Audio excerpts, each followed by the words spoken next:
Do Público, este é o P24. Hoje, os primeiros 100 dias de Javier Milei na presidência da Argentina. Fez campanha de motosserra na mão para mostrar como cortaria a despesa pública sem piedade e, na tomada de posse como presidente, afirmou que a Argentina se deveria preparar para um mau bocado, porque as reformas radicais que prometeu pôr em prática demorariam a surtir um efeito positivo na economia nacional. Que não há alternativa ao ajuste e não há alternativa ao choque. Por lo tanto, este é o último mal trago para começar a reconstrução da Argentina. Habrá luz ao final do caminho. Foi isso mesmo que Javier Milei fez quando tomou posse como presidente da Argentina. Nos primeiros 100 dias de mandato, aplicou uma espécie de terapia de choque ultraliberal no país. Cortou subsídios sociais, suspendeu todas as obras públicas, uma série de medidas que rapidamente desvalorizaram a cotação do peso face ao dólar. As medidas mereceram até elogios da diretora-geral do FMI. Kristalina Georgieva considerou positivas as medidas ousadas da nova administração, mas pediu a Milei que não se esqueça dos mais vulneráveis. Mas a verdade é que 100 dias depois, a situação económica da Argentina apresenta poucos sinais de melhoria. A inflação recuou para 13% em fevereiro, mas a pobreza alastra, a fome atinge uma parte expressiva da população, os preços sobem a pique e paira uma ameaça de tensão social. E sem o apoio do Congresso, o Governo ainda não conseguiu aprovar qualquer diploma legislativo e corre o risco de ver cair por terra os decretos presidenciais dos primeiros dias do mandato. Como é que o presidente antissistema poderá pôr em prática as suas reformas estruturais na Argentina sem ter o controle do Congresso e com um partido que quase não tem implantação a nível nacional? Neste P24 vou conversar com João Ruela Ribeiro, jornalista da secção internacional do Público. Eu sou Inês Rocha e este é o P24. João, bem-vindo ao P24. Sim, obrigado. Passaram-se 100 dias desde que Javier Milei foi eleito presidente da Argentina e, como prometeu, ele começou logo com uma espécie de terapia de choque ultraliberal, um plano motosserra, como diz, para desmantelar o Estado, mas está a esbarrar no Congresso e no Senado. Para já, a nível económico, que é a grande prioridade dele, no essencial, o que é que ele já conseguiu fazer e o que é que ficou pelo caminho? Quem acompanhou as eleições percebeu que Milei, de facto, era um candidato como a Argentina nunca tinha tido, não é? Na história recente, ele descreve-se como um anarcocapitalista, ou seja, alguém que acredita que o Estado é sobretudo um entrave ao desenvolvimento económico, à prosperidade, e por isso a intervenção estatal deve ser reduzida a um mínimo indispensável. Aliás, ele num discurso já como presidente, chegou a dizer que o Estado, a comparar o Estado com uma organização criminosa que tira dinheiro às pessoas, aos cidadãos, para o assambarcar, basicamente, para ficar com ele. Em relação a medidas, é como dizes, de facto, ele logo nos primeiros dias ele propôs vários decretos presidenciais, ou seja, não eram propostas legislativas no Congresso, mas eram decretos presidenciais, ou seja, que ele pode apresentar como presidente, muito vastos, que abrangiam desde privatizações de empresas públicas, como a Petrolífera ou a Companhia Aérea Pública, passando por uma desregulamentação da lei laboral, limites às ações dos sindicatos, fim de qualquer controle sobre rendas, ou seja, dando liberdade total a senhorios para desenharem os contratos com as condições que entendessem. Depois também uma muito importante na Argentina, que tem a ver com a desvalorização do peso face ao dólar e que implicou desde logo subidas abruptas dos bens de primeira necessidade e outros. E também cortou desde logo vários subsídios sociais, que aumentou de sobremaneira a tarifa dos transportes públicos, por exemplo, dos combustíveis, da eletricidade.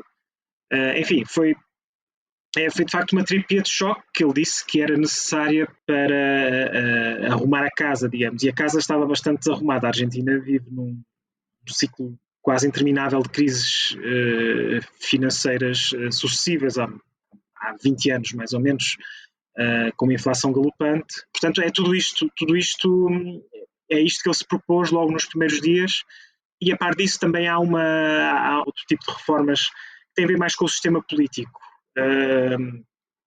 em que ele e o governo queriam basicamente um período, penso que de 2 anos, em que fosse dado ao Presidente da República e ao Governo maior competência legislativa, ou seja, tirar do Congresso essa competência de elaborar e aprovar leis, ou grande parte dessa competência, e passá-la para as mãos do Poder Executivo, com o argumento de que a Argentina vive um período de crise e um período de exceção, e por isso era necessário fazer essa alteração. Mas uma vez que Milei não tem maioria no Senado e no Congresso, dessas medidas todas, o que é que não conseguiu aprovar? Que cedências é que teve de fazer? Ele, na prática, quer dizer, como estes decretos, os tais decretos que eu falei, que ele apresentou nos primeiros dias, eles estão em vigor, tirando a parte, penso que é a única componente que foi suspensa, que diz respeito à reforma laboral, ou seja, tudo o que tem a ver com direitos dos trabalhadores, foi suspensa pela Justiça, pelos tribunais do direito do trabalho, e essas não estão em vigor. Mas as outras estão, por exemplo, a desvalorização do peso teve efeitos logo na primeira semana, foi imediata. Outras vão tendo efeitos mais ao longo do tempo. Essas medidas estão em vigor, mas não são lei, ou seja, estão em vigor apenas porque dependeram do decreto presidencial, e correm um risco sério de serem revogadas. Na semana passada o Senado chumbou esse conjunto, esse pacote de decretos, e se a Câmara dos Deputados também os vier a chumbar, esses decretos caem por terra, porque o Poder Legislativo tem preponderância para a aprovação dessas medidas. Ou seja, a situação é bastante, do ponto de vista do Governo, é bastante sensível, porque já está fora das mãos do Governo. Não há muita coisa que o Governo possa fazer. E como tu disseste, o partido do Milei, que a Liberdade Avança, tem uma bancada muito, muito pequena no Congresso. É um partido recente, e o Congresso ainda é dominado pelo kirchnerismo, que é o movimento político mais de centro-esquerda, e pelos partidos de centro-direita, da direita moderada, ligados ao antigo presidente Macri. E aí entra outro problema para Milei, que é as negociações políticas, ou seja, o Milei é eleito com um discurso fortemente populista, digamos, para além de toda a questão económica. Ele era muito crítico dos partidos, como eu disse, né, da classe política que basicamente se foi alternando no poder nas últimas décadas. Agora tem que se aliar a eles, não é? Exato, ele chamava-lhes a casta, não é? E chamava-lhes os piores nomes que se podem imaginar e que nem devem ser usados em podcasts. Era, de facto, tinha uma postura bastante agressiva. O grande problema para ele é ele não construiu uma base parlamentar no Congresso que lhe permita pôr em prática, não é, e transformar em leis, não é, estes decretos. Ou seja, estes decretos neste momento, como eu disse, podem ser derrubados com alguma facilidade, e ele precisa dessa base de apoio.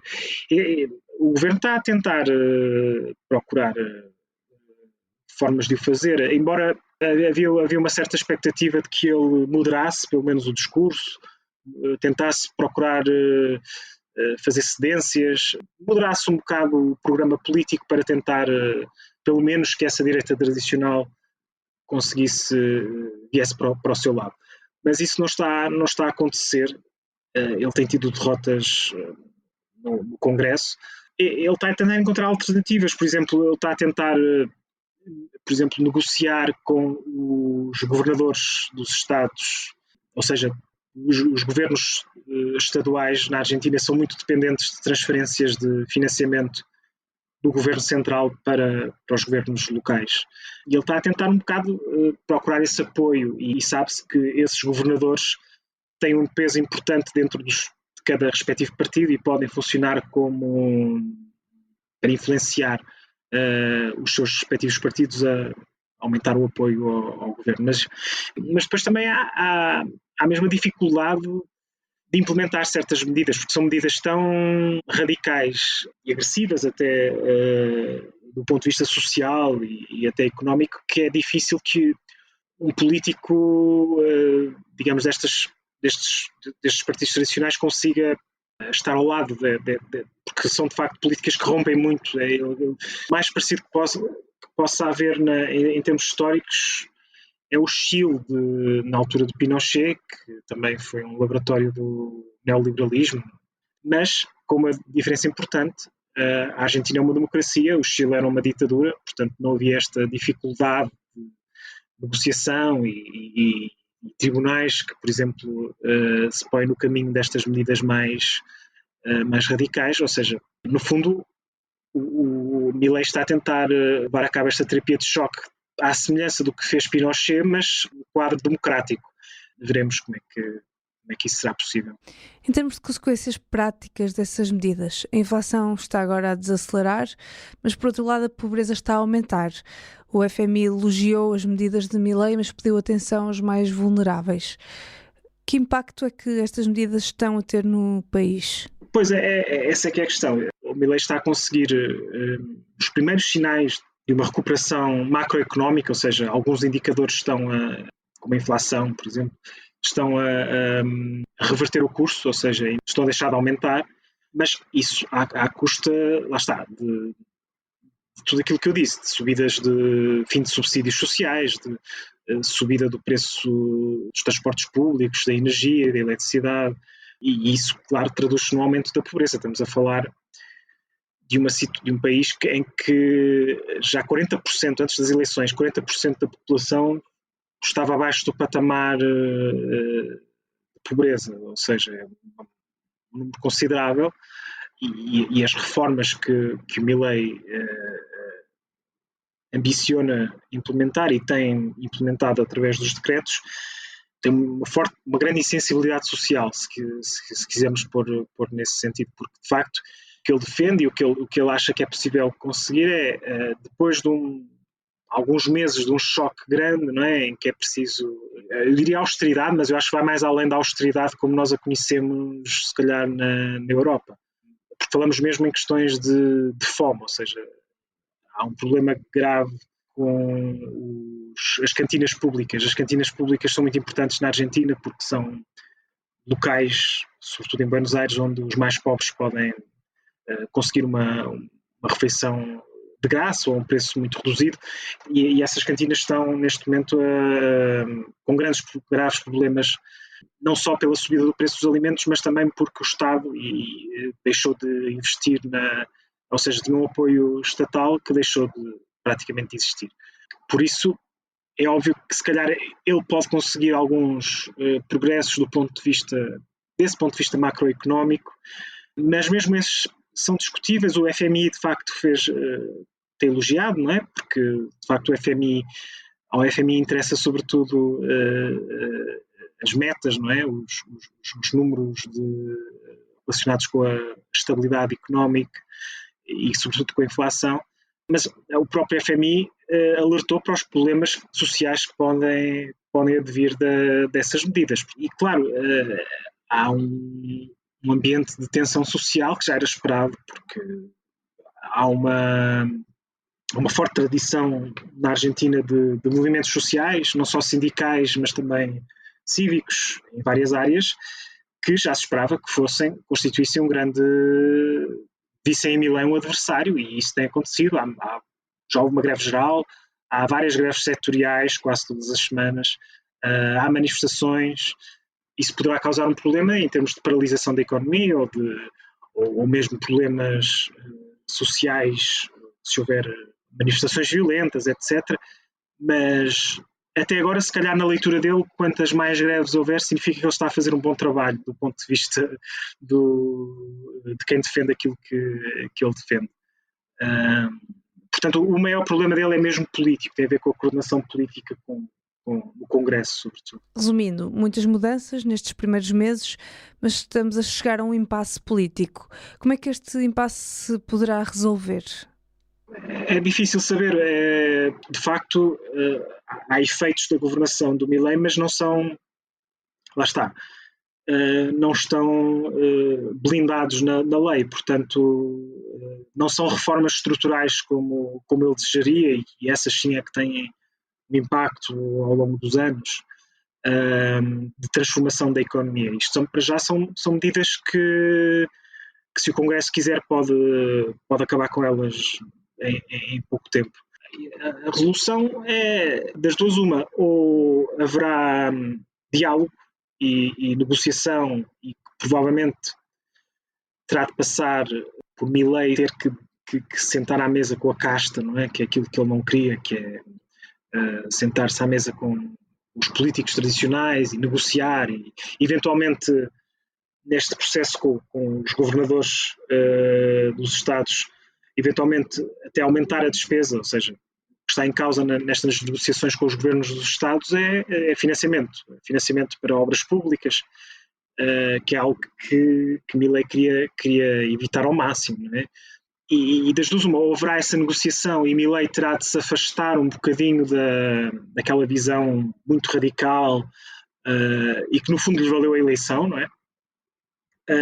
Em nome de conseguir aprovar algumas coisas que ele acha que são importantes, ou então acabará por ser um mandato muito conflituoso, em que há muito ruído, há muita troca de argumentos em praça pública, que é o que tem acontecido nos primeiros 3 meses. Podem ser anos perdidos em que o único efeito concreto, na verdade, será aumentar a tensão social, aumentar a desigualdade social, aumentar os problemas, aumentar a pobreza, aumentar o número de pessoas em insegurança alimentar. Milei terá de encontrar um pragmatismo que ainda não conseguiu encontrar e não conseguiu ainda pôr em prática, sob pena de ter um mandato em que apenas agudiza os problemas que já existiam na Argentina e poderão ser anos perdidos. Certo. João, muito obrigada. Obrigado, Inês. João Ruela Ribeiro, jornalista de Internacional do Público. Esta terça-feira abriram mais 200 vagas para técnicos superiores do Estado. Ao todo são 1.200 vagas para licenciados em diversas áreas. E há 10.000 candidatos para as preencher. Saiba tudo no Público desta terça-feira. O P24 é um podcast do Público. A música original é da Ana Marcos Maia. Eu sou Inês Rocha. Tenham um bom dia e até amanhã.